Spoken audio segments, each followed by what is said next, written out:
Professor Jodie Dodd is running a little bit late, so I'll kick off the session. So first, I'd just like to acknowledge the traditional owners of the land that we're presenting on today, the Kaurna land. And I'll hand over to Professor Bill Hague from the Robertson Research Institute. He can give himself a little bit more of an introduction. If you have any questions throughout the session, please type them into the question and answer tab at the bottom of the screen, and either myself or Jodie, hopefully when she enters soon, will mediate the questions from there. Thanks, Bill. Thanks, Cara. I'm speaking to you from home, but I'm attached, as Cara says, to the Robinson. I've been there for a while and have been in Adelaide for the last 30 odd years, and I'm going to be talking this afternoon about finding the right medical treatments for medical and postpartum women. So you can see my postnominals sort of have both a combination of obstetrics and of medicine on board. So I come with that kind of thing. I have if you've read my website on the university website, you'll find I have a rather extraordinary history, long distance. It's a long way around to Adelaide, but we came for a 2-year adventure in '88 and we're still here. So here we are. This is the person that you should blame for me being here. He's dead, so he won't mind being blamed. Geoffrey Robinson, wonderful man, got me out to Adelaide and kept me here. One of the people that I worked with when I was first at the Queen Elizabeth Hospital was Brian Pridmore, and he was another great encourager and mentor, and he really got me involved in doing obstetric medicine at the Queen Elizabeth Hospital. And here he is with his daughter. They're not her twins, but he was a great person for twins too. And here's my other major mentor, Michael de Sweet, Professor Michael de Sweet, the obstetric physician par excellence, now retired and from his flat in North London. Michael was one of the people that got me interested in clinical trials. And before I left England and when we started in Adelaide, the CLASS trial was underway. That was a randomized trial to see whether low-dose aspirin could prevent or treat preeclampsia in over 9,000 pregnant women. It was probably one of the biggest studies in pregnant women that ever been done.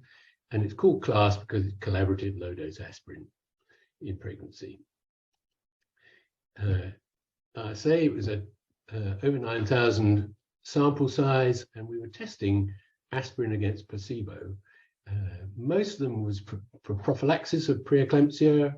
A small number were for prophylaxis of induced uterine growth restriction, and a similar small number for treatment of preeclampsia, an even smaller number of treatment of growth restriction. And Michael was very excited by this trial, because he thought this was going to be the answer. But it didn't work, not for what he was hoping it was going to do. We had a non-significant reduction in proteinuric preeclampsia, and it didn't impact on growth restriction or perinatal death. He was devastated when he came to the meeting in Sydney when we opened up the story. However, it did show that there was a significant reduction in preterm delivery, 2.5 per 100 women treated had their preterm delivery reduced, and that was really quite significant. And it was also safe. Some anaesthetists were worried that aspirin was going to make somebody bleed from the epidural space, or that the baby might bleed. But it was clear that there was no risk of bleeding. So while the study didn't support low-dose aspirin for routine prophylaxis or treatment for women at risk, it was thought that it might be worthwhile a treatment for women who are at risk of early onset preeclampsia, severe preeclampsia, the one that everybody gets worried about, rather than bog standard preeclampsia. And if you started early, that might be helpful. Sorry about this. Cancel my phone. 0 4 2 4 5 Sorry about 2 that. 8 0 1 6. Call from 0 4.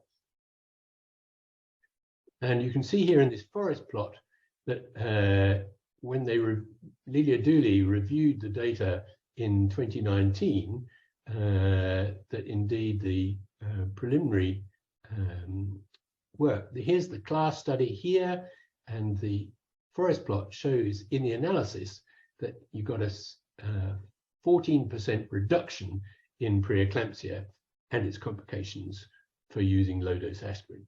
So we were onto something, but we didn't get there in CLASP, and you need bigger studies and systematic reviews to show that. Our other interest in obstetric medicine is diabetes in pregnancy.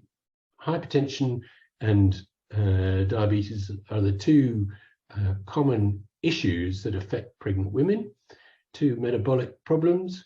And the question was, can we use oral agents like we do outside of pregnancy to treat hyperglycemia in pregnancy? Is it safe? Is it effective? And so we thought about the metformin in gestational diabetes study. Some small non-randomized studies, mainly from South Africa, in the late part of the 20th century, suggested the possibility that oral agents might be useful, but they were very small, they were very non-randomized, and the Americans didn't like them at all. Here is Ed Coetzee from Cape Town, whom I met in the early stages of the 2000s, and he was very enthusiastic, and he was very pleased to hear that we might be putting a trial together. And so we put the MIG pilot study together, a small randomized trial initially to compare fetal beta cell activity as measured by a cord C-peptide in women with gestational diabetes who had been randomized to metformin or insulin, and we didn't show any difference in the beta cell activity in this small study, and it managed to get a letter in the BMJ. And a subsequent pharmacokinetic study done with collaborators in Queensland, as well as with John Oliver from Flinders, we showed mean metformin concentrations in cord plasma that were very similar, if just a little bit less than those we found in maternal plasma. And so we didn't think that dose adjustment might be necessary. And it gave us the confidence to go on and do a bigger study with metformin in pregnancy.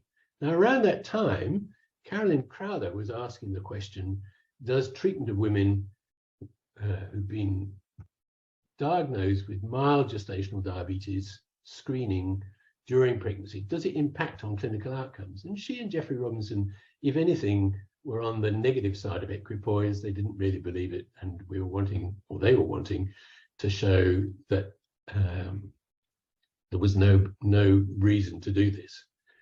But in fact, the answer came back that for the randomized study, there was a benefit, and that got into the New England Journal. So my colleague Janet Rowan and I carried on with our plans to put the MIG study together. We sat in her garden in Auckland looking out over the thing, and we planned a study which had the hypotheses that in women with gestational diabetes, metformin compared with insulin was going to result in similar perinatal outcomes, that it would improve insulin sensitivity in the mother and the baby, and that it would be associated with improved treatment acceptability. And the power studies for this non-inferiority study showed that we needed just over 750 women, and they were well matched for baseline characteristics. And what we showed is there was no significant difference in perinatal outcomes. That's a great relief. Interestingly, there was less severe neonatal hypoglycemia in the metformin group, but there was a little bit more prematurity, and whether that was a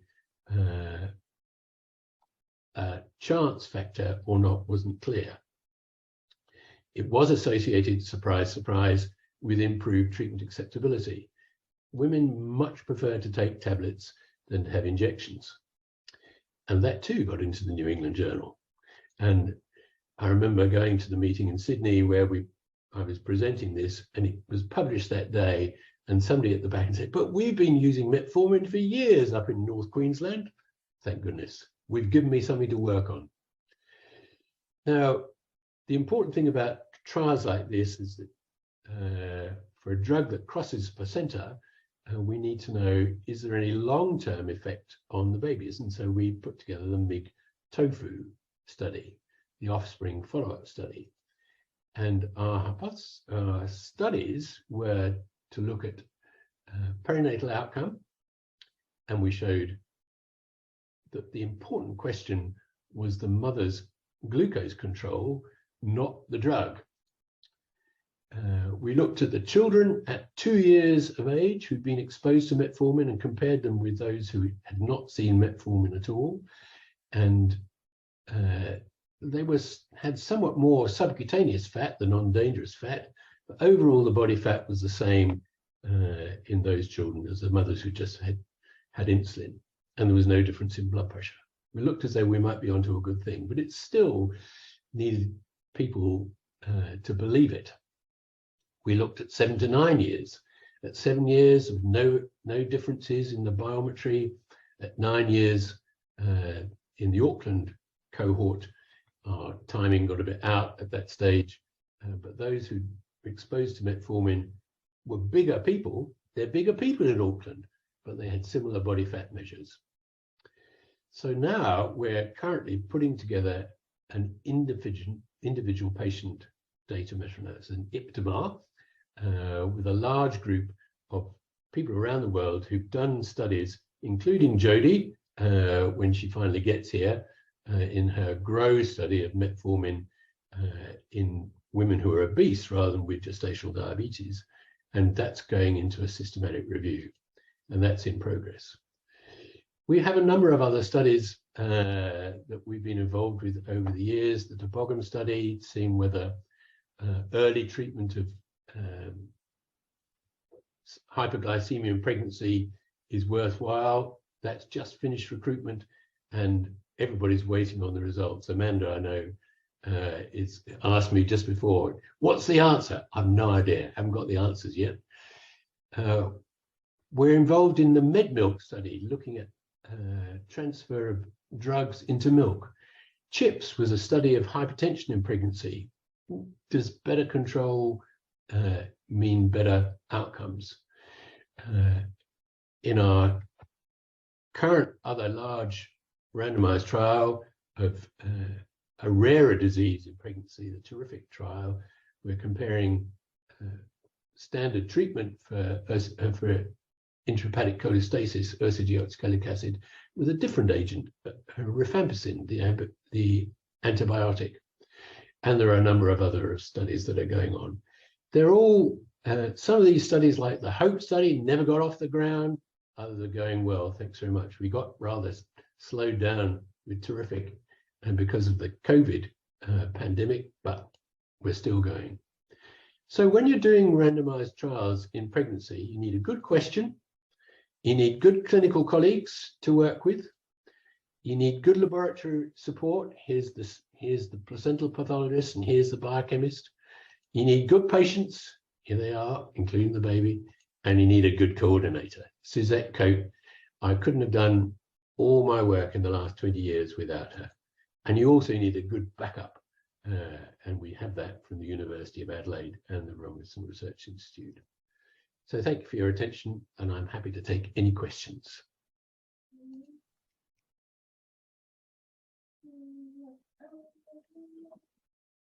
Thanks very much for your talk, Bill. That was really interesting. Actually, my question was going to be what was your suggestions for good collaborations and working well?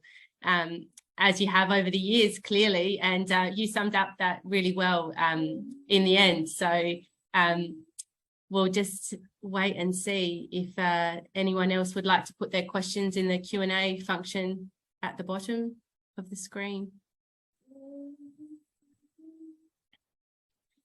Well, in the interest of time, there's no questions there at the moment, so we might just move on to Amanda's presentation. And if anyone thinks of any questions, then we can mediate them all at the end. So I'll hand over to you, Amanda, to introduce yourself. Thank you.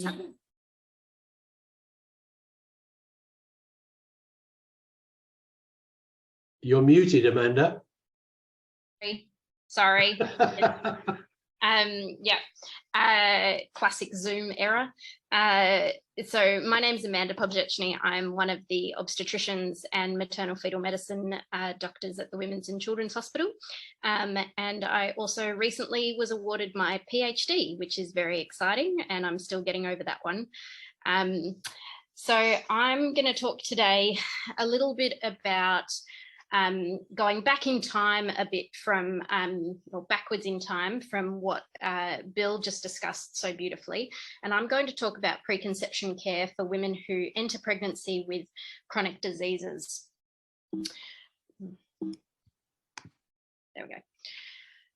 The population of women that we're seeing getting pregnant, the women that we see in antenatal clinics, that population has really changed over the last few decades. So the women who are getting pregnant now are more likely to be nulliparous, they're more likely to be on average older, and are more likely to be overweight or obese than women who were getting pregnant 30 years ago.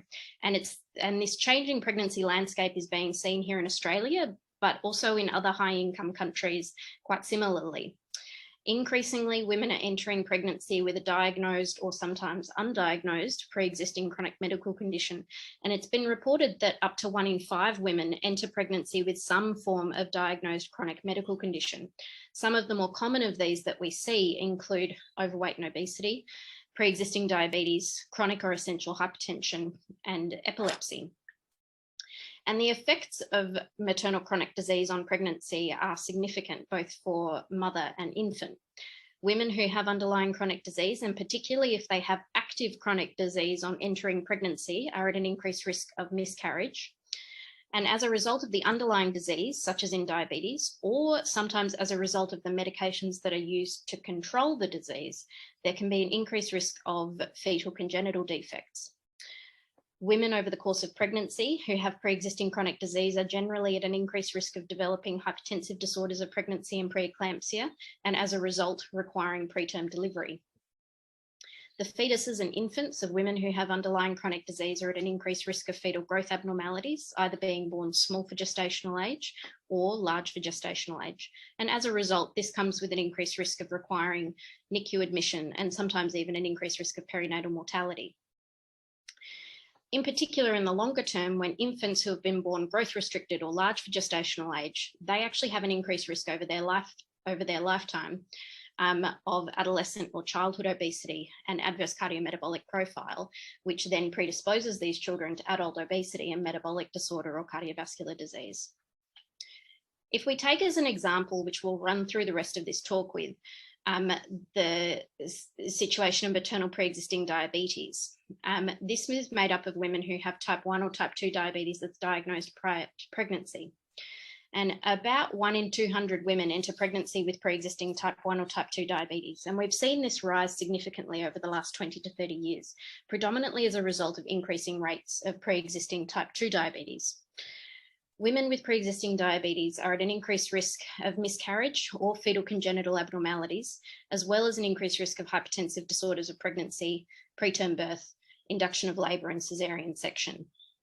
And the infants born to these women are at an increased risk of either fetal growth restriction or being born large for gestational age and requiring admission to the neonatal intensive care unit, predominantly as a result of prematurity, respiratory distress or neonatal hypoglycemia. And all of these risks are actually directly correlated with glycemic control periconception.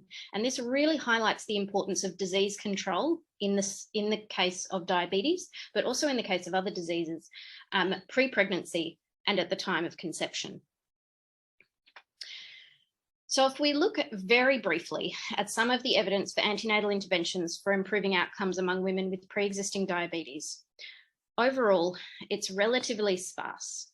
So one of the most evidence-based interventions we have, as Bill discussed, is the use of low-dose aspirin for prevention of preterm preeclampsia among women found to be at an increased risk.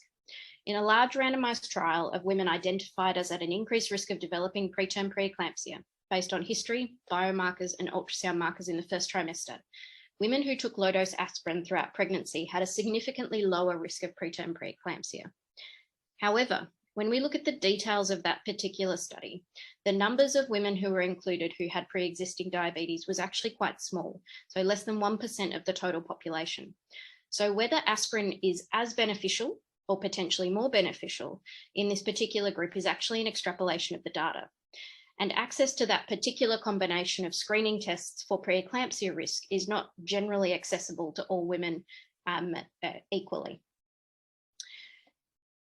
It's generally recommended nationally and internationally that women with pre-existing diabetes be managed in a tertiary multidisciplinary team. However, there's relatively little randomized trial evidence that this team is associated with improved outcomes. And in particular, there's relatively little evidence as to who should be included in that multidisciplinary team, or the models of care that may be beneficial or most beneficial and accessible to women with diabetes. What has been published recently is that the use of continuous glucose monitors for women with pre-existing diabetes in pregnancy has been shown to significantly reduce maternal and infant adverse outcomes.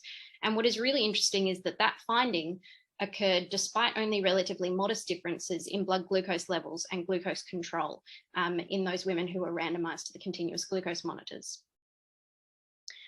And finally, women with pre-existing diabetes generally undergo some form of increased maternal and fetal surveillance with an increased frequency of appointments and ultrasounds for fetal growth and wellbeing. However, again, there's little evidence to guide the frequency of such surveillance, the type of surveillance, or the cost effectiveness of this particular, this enhanced surveillance. Overall, there's relatively little high quality evidence for antenatal interventions to improve outcomes among women with pre-existing diabetes. I think we're in a current state of a bit of a shifting paradigm towards a focus on the importance of preconception health. And I think this is partly because as a research community, we're realizing that our antenatal interventions just aren't as effective as we would wish and hope. We want to fix everything, and our antenatal interventions show some benefit, but I think we can do better. And this is potentially because those antenatal interventions are started too late to be effective, because by the time a woman recognizes she's pregnant, books her pregnancy, and is seen by a specialist who instigates some form of treatment, she's generally past the first trimester. The work I did over my PhD was investigating the effects of maternal overweight and obesity on fetal growth and adiposity and antenatal interventions to limit those effects. And I showed that fetal growth patterns were set from very early in pregnancy, and that antenatal interventions were generally commenced too late to be effective to alter those patterns of growth. And I think this is something that's being recognised in a variety of other maternal chronic disease. So we're seeing a shift in focus from antenatal care and antenatal interventions backwards in time to the pre and periconception period, as well as recognising the importance of overall health and well-being in preparing for pregnancy and preparing for being a family. This shifting focus can be seen nationally in the recently formed Australian Preconception Health Network, as well as in the focus on the preconception period and preconception counselling and management in the most recent ADIPS guidelines for pre-existing diabetes in pregnancy, which really focus on the importance of the preconception period. Internationally, in the UK, there's a big movement towards preconception health and optimisation for women with chronic disease, with the formation of the UK Preconception Partnership. And this group are doing some really interesting work that I'm very much looking forward to seeing, looking at reporting and benchmarking in preconception care, as well as trying to create an evidence base in the preconception space. Again, though, the preconception period is a relatively evidence-free zone, which I think means there's a great deal of potential for the future. So the most recent Cochrane review of preconception interventions to improve pregnancy outcomes among women with pre-existing diabetes found no randomised trials that reported on pregnancy outcomes at all. The recent concept randomised trial, which I mentioned earlier, had a preconception arm where women planning pregnancy with diabetes were randomized to receive either a continuous glucose monitor or ongoing standard blood glucose monitoring. Unfortunately, this particular arm was underpowered to show a difference in pregnancy outcomes in this trial, but I think there's some really interesting things that can be gained from that. There is, however, a good amount of observational data that suggests that preconception care among women with pre-existing diabetes is associated with a significant reduction in maternal and infant adverse outcomes, including particularly the risk of congenital malformations associated with worsening hypoglycemia, the risk of preterm birth and small for gestational age, and potentially perinatal mortality. That said, there's significant heterogeneity in this data, particularly with regards to the type and style of preconception care that's provided. So there's still a lot of questions to be answered in this sphere. Currently, I run a half-day preconception counselling clinic out of the maternal fetal medicine unit at the Women's and Children's Hospital. So women are referred from their GPs, other O&G specialists, IVF providers, medical specialists, through the online referral form for preconception counselling. And this slide sort of shows you the format that I take. So firstly, I congratulate the women for attending and being proactive with regards optimising their outcomes in pregnancy, which I think is really important. And while we know up to 50% of pregnancies in Australia are unplanned, there's some evidence that this is less likely among women with chronic disease. And I think we need to be encouraging women in their thinking about and planning for improved pregnancy outcomes. I spend a fair bit of time learning about their chronic disease history and control and ask permission to contact their other care providers if required. We go over the effect of the disease on pregnancy and the effect of pregnancy on disease, and also specifically the effect of any medications. And that's a really important part of the process because there's good evidence that women prescribed teratogenic medications have fairly low rates of co-prescription of long-acting reversible contraception. And I think this highlights the importance of recognising that women between the ages of 12 and 55 can be pregnant or can be planning pregnancy. And we need to be aware of and open to that conversation. And then we discuss what we can do for optimisation and what the goals are prior to pregnancy. What I think is important here is not a blanket statement of we don't recommend you get pregnant. There's some really interesting work done on women's perceived barriers to accessing and undergoing preconception optimisation with diabetes, which shows that negative or unsupportive encounters with healthcare providers are a significant barrier to accessing and undergoing preconception optimisation. So I try to phrase it as, I'm really supportive of you considering pregnancy and I want to help you have a healthy, straightforward pregnancy. You've made a great first step in attending today and discussing how we can prepare for that. I think there's a few things we can do now in preparation, and I think we should try and avoid you getting pregnant while we do those things. And then we go through what management and care in a future pregnancy would look like, who'd be on that team, what sort of surveillance we'd offer, and we discuss how we can normalise the pregnancy as much as possible, but also how it would be different to some of their friends' experiences of pregnancy. I'd like to just kind of leave this slide up because these are questions that I'm still addressing as I sort of move into this sphere in terms of my research and my clinical work. And I'd be really interested in people's thoughts on. So I think first and foremost, who's in that team with regards to preconception counselling? And I have some thoughts about who should be in that team and the fact that it should be different for different women as to who we include in that team. I think there's still questions around what preconception care should actually involve and what optimisation should look like for each individual woman or each particular chronic disease. I think a big part of this should also include healthcare worker education because, again, I think we can be some of the barrier to women accessing improved outcomes in the preconception and periconception sphere. And so making sure that all healthcare workers who deal with women are comfortable to have the discussion, I think is an important part of this. I'm aiming to have a really strong evidence-based focus and particularly ensuring that the outcomes that I discuss with women are contemporary, because a lot of the outcomes that we discuss with regards to chronic medical disease and pregnancy are relatively old and things have changed quite a bit and outcomes are generally a lot better than they used to be. And finally, looking at how we embed preconception care into routine practice and particularly primary care, I think is really important in the future. So thank you for your attention. I'm sorry if I went over time a little bit. Let me ask you, Amanda, while people are writing questions, what do you reckon the government should do? So Bill, I think ultimately, I think that's a great question. I think ultimately we come up against the fact that our whole healthcare system and our whole healthcare funding is disease focused rather than health focused. So we are focused on, particularly when you work in acute care, we're focused on patching up the disaster and off you go, rather than how can we make things better than they are overall, and how can we keep you healthy? And that then gets into, I think, a lot of what my GP colleagues speak frequently about, that their work as primary care physicians and physicians who care for people's health and well-being is undervalued.